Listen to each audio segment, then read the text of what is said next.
Okay, so the last test is the bias toe touch test. Now, you probably know what it is to just reach down, try and touch your toes. I'm really limited at it. It's the one test that takes a while for me to change. What we're gonna do with this though is we're gonna give you a side-to-side bias, but you can really play around with, just to start with, how does this test change when you're full of air versus when you've completely exhaled.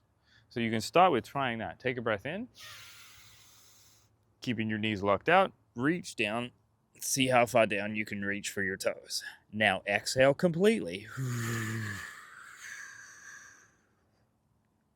And see how that distance changes. So that's the first part of the test, but we're gonna bias it. We're gonna pick a side and then really test the ability for that side to be able to shift pressure back and still be able to inhale and exhale. So you're gonna straighten, well, let's start on the left, bend your right knee and keep your left knee straight.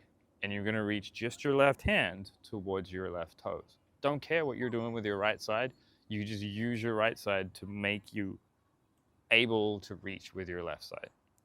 So, reaching down here, keeping that knee straight, take a breath in. When you're full of air, what does this test feel like?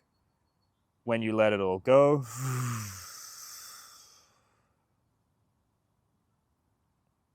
what does this test feel like?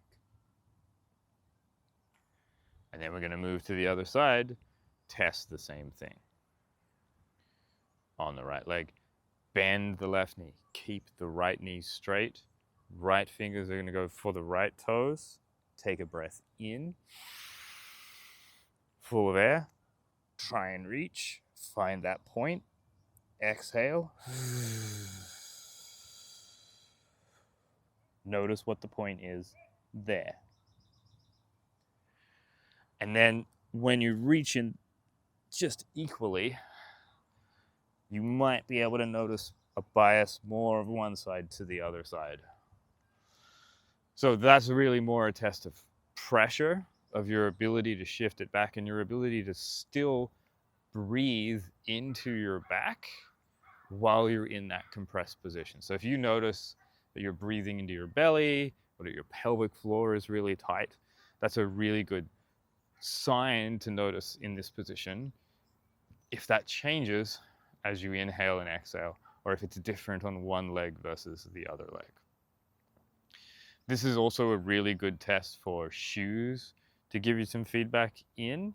It's also a really great test for if you have a mouth guard, a night guard, anything that might go in the mouth and connect or disconnect the teeth. That's one of the biggest things that will have an effect on this test. So if you do have something like that, if you want to put a popsicle stick between one or both sets of your back teeth, to give that a try, a lot of the times that will make a big difference for people. Glasses is also a big one. So find whatever you can, shoes, glasses, put a popsicle stick between your teeth, and notice what changes in this test.